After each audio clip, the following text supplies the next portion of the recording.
모세가 시내산에서 하나님을 만나고 사명을 받은 후 미디안에 돌아가서 장인 이드로에게 그간의 일들을 소상히 말하니, 그 이드로는 제사장 아닙니까? 모세에게 평안의 축복을 합니다. 그리고 미디안 땅에서 다시 하나님께서 모세를 부르십니다. 19절 말씀을 볼까요? 애굽으로 돌아가라. 네 목숨을 노리던 자가 다 죽었느니라. 모세의 목숨을 노리던 자가 누굽니까? 바로 애굽의 왕들입니다. 좀 복기를 하면, 모세가 아이로 태어났을 때의 애굽의 왕이 누굽니까? 애굽의 왕은 투투모세 1세입니다. 이 투투모세 1세의 외동딸이 하크셉슈트예요. 공주죠. 그리고 아들이 하나 있습니다. 아들. 이 아들은 베다른 아들이에요. 이 투투모세 2세입니다. 2세. 그러니까 이복 남매들 가운끼리 결혼을 한 겁니다. 그 사이에는 자녀가 없어요. 그래서 이 아크셉슈트가 모세를 양자로 삼습니다. 투투모세 2세는 하녀 사이에 아이를 낳습니다. 이 투투모세 3세입니다. 모세가 그 바로의 궁에서 자랄 때에 이 투투모세 2세는, 그러니까 하크셉슈트의 이복 동생이죠. 남편이자 이복 동생은 좀 병약을 했어요. 그래서 일찍 죽습니다. 그리고 이 투투모세 3세가 왕위에 올라요. 그러니까 누가 섭정을 하게 되어 있습니까? 어린 왕이 올라오니까 모세의 양어미인 하크셉슈트, 요 공주가 이제 섭정을 하게 되는 거죠. 그 오랫동안 한 32년 정도 섭정을 하게 되고, 그 투투모세 3세의 아들이 누구냐면 아멘호텝 2세예요. 그러니까 모세가 이제 다시 돌아와서 이제 출애굽 사건을 하는 그때의 파라오, 애굽의 왕은 아멘호텝 2세입니다. 여러분들의 눈동자가 흔들리는 것을 보고 제가 괜히 말씀을 드렸다라고 생각을 합니다. 20절 같이 읽겠습니다. 20절 시작. 모세가 그의 아내와 아들들을 나귀에 태우고 애굽으로 돌아가는데 모세가 하나님의 지팡이를 손에 잡았더라. 그러니까 하나님은 이제 모세를 죽이려 했던 그 투투모세 2세, 또 투투모세 3세, 즉 모세와 정적 관계에 있었잖아요. 그게 도망간 거예요. 아멘호텝 2세가 새로운 왕이 되었다. 이제는 너를 죽일 자가 없다. 그래서 애굽으로 돌아가라고 말씀을 하신 겁니다. 모세가 40년 만에 애굽으로 돌아갑니다.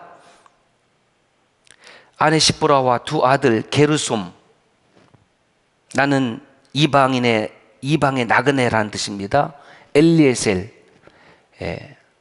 하나님은 나의 도움이시다, 이런 뜻이에요. 두 아들을 나귀에 태우고 돌아갑니다. 돌아가는데 그 모세의 손은, 보세요, 모세가 하나님의 지팡이를 손에 잡았다라고 기록하고 있습니다.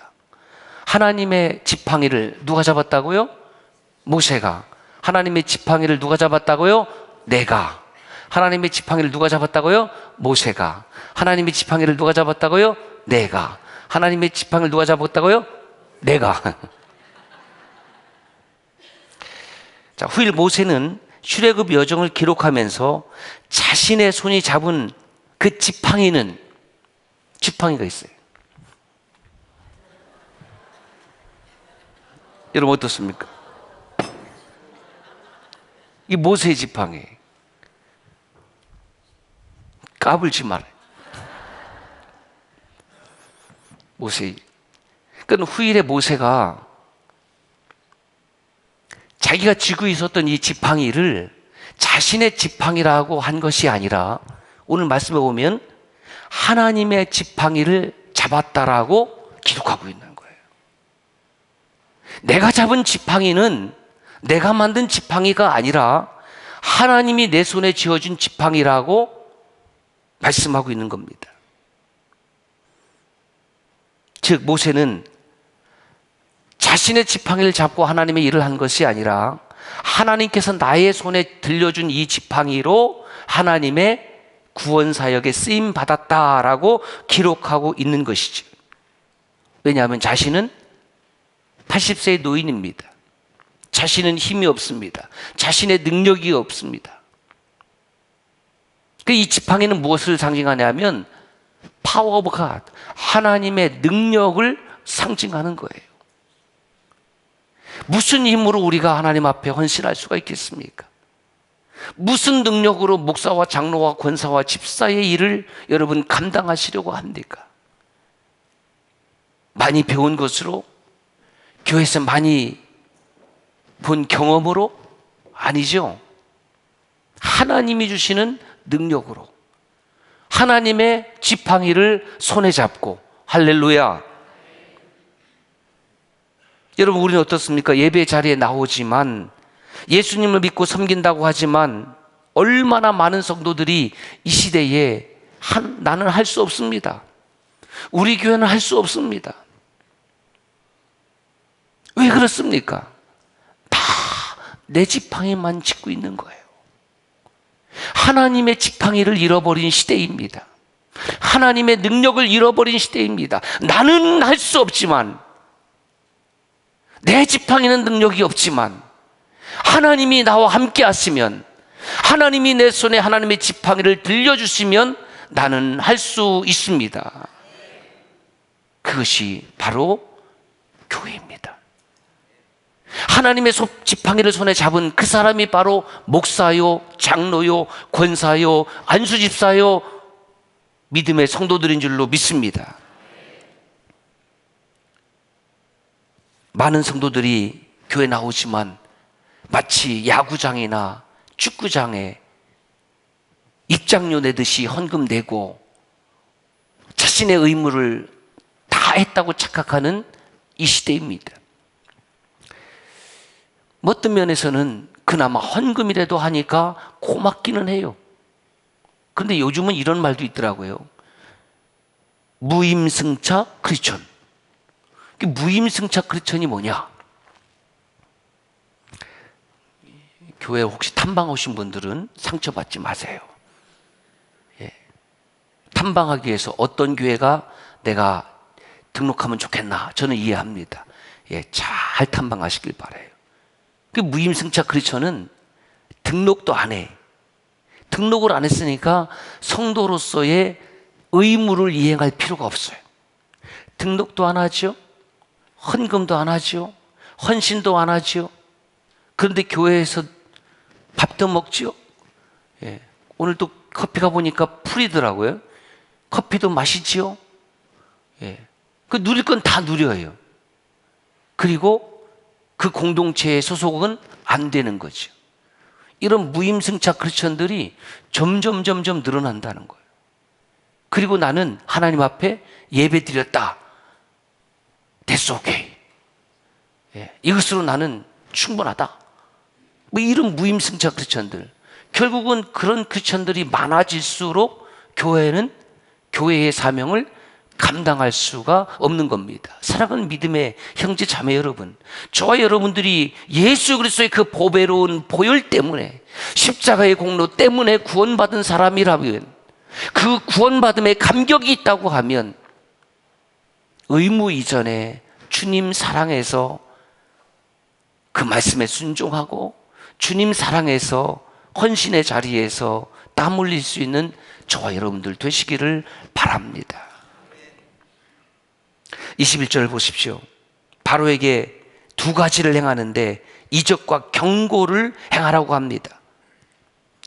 출애굽기 4장 21절 보면 여호와께서 모세에게 이르시되 내가 애굽으로 돌아가거든 네 손에 준 이적을 바로 앞에서 다 행하라. 그러나 내가 그의 마음을 완악하게 한즉 그가 백성을 보내주지 아니할 것이다. 아니, 하나님께서 바로의 마음을 완악하게 완악하게 하시면서 굳이 이적을 행하라고 하시는 이유는 뭘까? 여러분, 이적을 행한다고 다 하나님을 믿는 것이 아니에요. 기적을 본다고 해서 하나님을 믿는 것이 아닙니다. 기적과 이적이 믿음을 가져오는 것이 아니에요. 하나님을 아는 순전한 믿음이 기적과 이적을 가져오는 것임을 믿습니다. 바로가 안 믿죠. 완악하게 행한다는 거예요. 그 왜 완악하게 행할 것을 알면서도 이적을 행하게 하느냐? 그 바로 앞에서 살아계신 야훼 하나님을 드러내는 것이, 리브를 드러내는 것입니다. 하나님이 여기 계시다. 하나님이 지금 역사하신다. 그래도 뭐 깨닫지 못하는 것은 이건 완악함 때문이라는 거죠. 완악, 하자크라는 히브리어 단어는 꽁꽁 묶다, 뭐 고집하다. 쉽게 말하면 바로의 그 완악함 그대로를 내버려 둔다, 이런 뜻입니다. 내버려 둔다.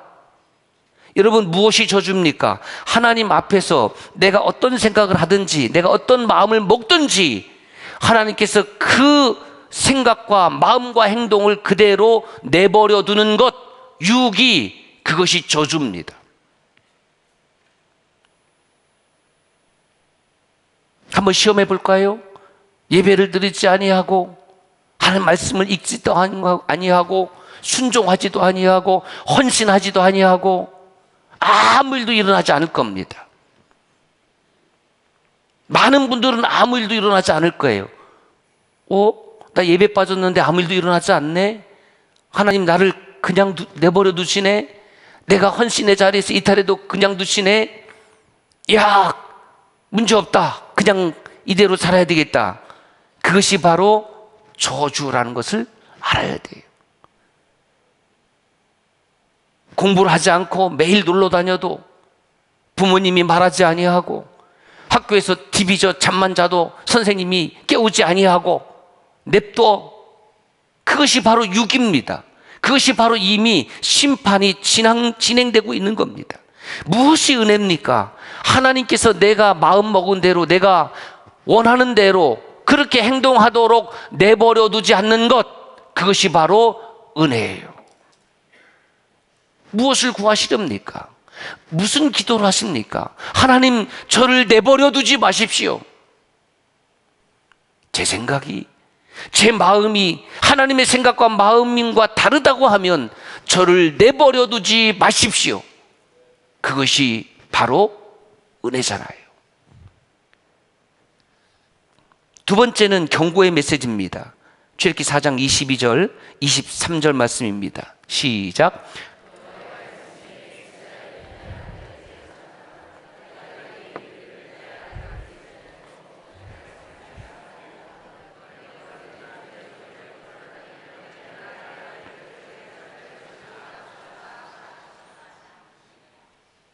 파라오를 향해서, 왕이여, 내 말 듣지 않으면 하나님께서 당신 아들 죽인답니다. 이걸 뭐라고 하냐면, 따라서요, 협박. 예, 앞에다가 두 글자를 더 붙일 수 있어요. 공갈 협박. 공갈. 예, 좀 속된 표현을 하면 뻥치는 거죠. 우리 내보내주세요. 우리 민족 내보내주세요. 그렇지 않으면 당신 아들 하나님이 죽일 것입니다. 여러분, 이렇게 말하는 것이 쉽습니까? 그 왕의 권력 앞에서 당시 애굽의 파라오는 그냥 사람이 아닙니다. 그냥 왕이 아니고 애굽의 파라오는 신이에요, 신. 신들 중에 하나입니다. 그 위대한 신의 아들을 하찮은 히브리인들의 신이 죽이겠다고? 말이 되는 소리야죠. 근데 애굽 왕의 수준에서 보면은 이거는 말도 안 되는 공갈 협박이에요. 내가 신인데 신의 아들을 죽이겠다고? 감히? 노예잖아요. 히브리인들은 노예들이 믿고 섬기는 그 야훼라는 신, 이 말이 됩니까? 그 노예들의 신이 힘이 세다고 하면 그 힘으로 나라를 전복시키든지 아니면 애굽의 신들을 물리쳐서 죽이든지 그렇게 해야지 능력 있는 신인데 지금 말로 와서 내보내지 아니하면 아들을 죽일 것이다. 이게 씨알이 안 먹히는 소리지요. 하나님은 지금 모세를 통해서 자신이 어떤 하나님인지를 끊임없이 드러내고 있습니다. 자, 그런데 이야기가 조금 다른 이야기로 흘러갑니다. 24절을 보세요. 모세가 이집트로 가는 길에서 한 여관에 머물 때에 여호와께서 모세를 갑자기 죽이려고 하십니다. 이것은 모세를 죽이려는 의도보다는 모세에게 경고하는 의미로 해석하는 것이 좋겠습니다. 자, 하나님은 왜 갑자기 모세를 죽이려고 했을까?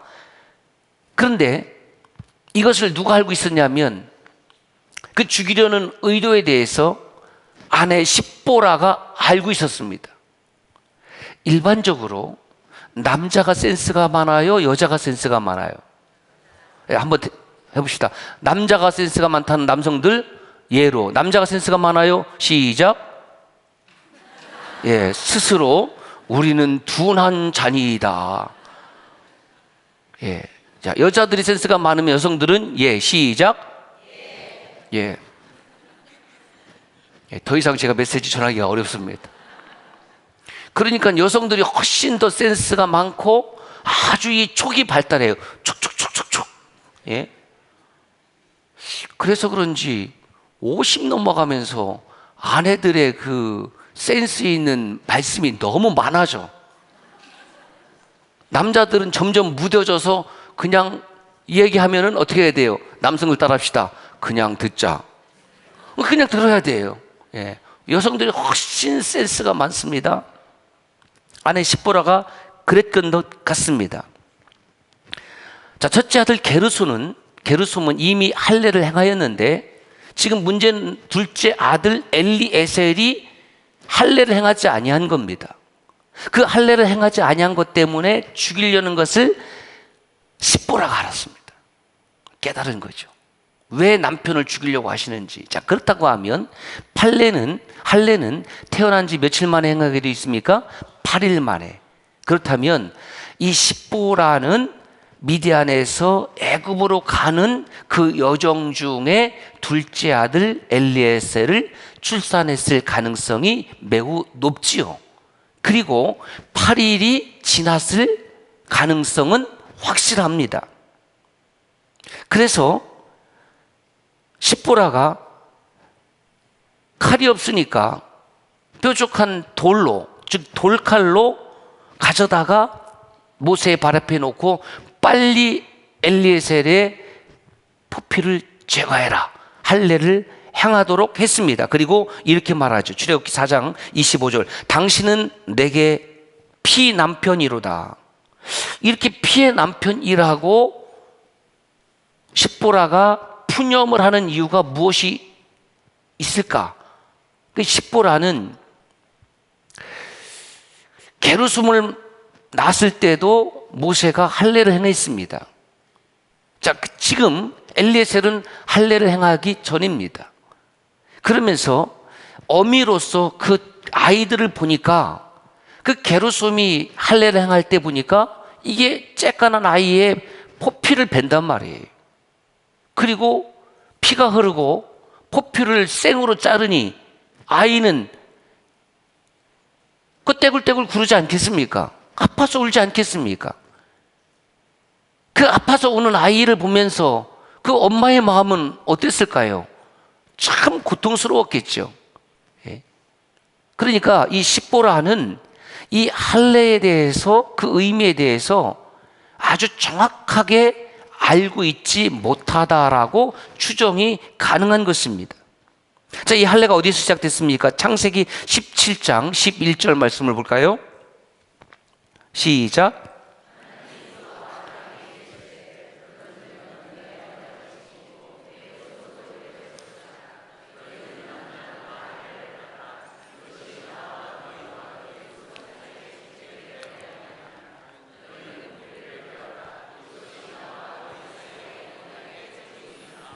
할례는 언약의 표징이라는 거예요.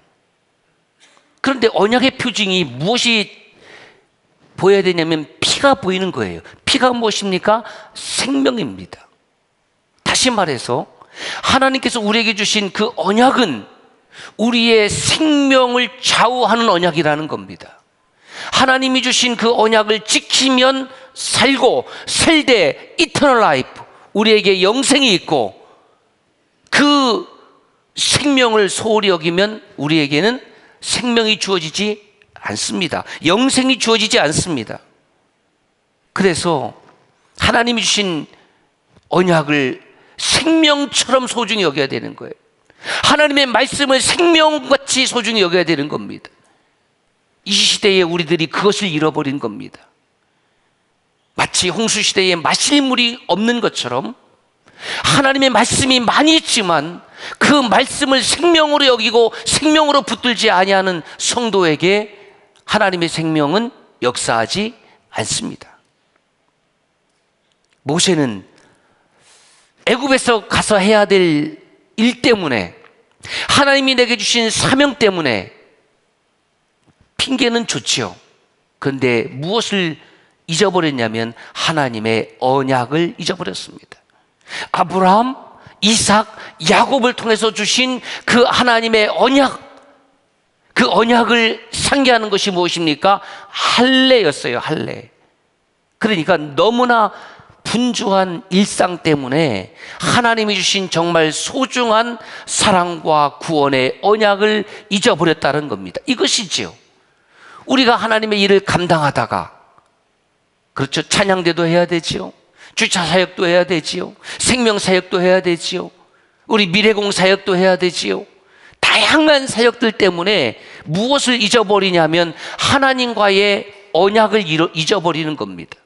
하나님과의 언약이 무엇입니까? 예배예요. 예배가 무엇입니까? 내 생명을 하나님 앞에 드리는 겁니다. 돈 몇 푼을 꺼내서 드리는 것이 아니라 내 생명을 전부 다 하나님 것입니다. 내가 내 것이 아니라 하나님의 것입니다. 이것이 바로 예배요 제사 아니냐는 것입니다. 너무나 분주한 사역 때문에 예배를 소홀히 하고 있지 않습니까?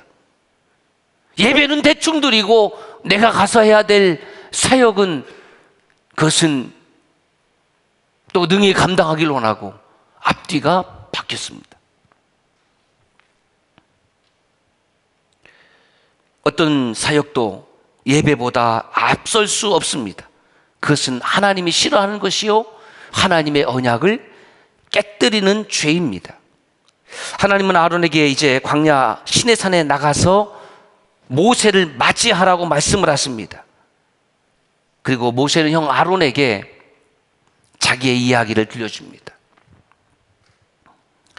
아론과 모세가 고센 땅으로 가서 이스라엘 자손의 모든 장로들을 모으고 그들에게 하나님의 말씀을 전하고 이적을 행하니 그들과 그 백성들이 야훼 하나님을 따르게 되었습니다. 모세를 따르게 되었습니다. 이제 드디어 결전의 시간이 다가왔습니다. 모세와 아론이, 별 볼 일 없는 노인 둘이 애굽의 신 아멘호텝 2세 파라오를 찾아서 궁으로 들어갑니다. 별 볼 일 없는 두 노인, 하나님의 종이라고 자처하는 두 노인과 그리고 애굽의 신인 파라오의 본격적인 대결이 시작됩니다. 그런데 그 모세의 손에 무엇이 들렸다고요? 금세 까먹었으면 다시 가지러 가야지.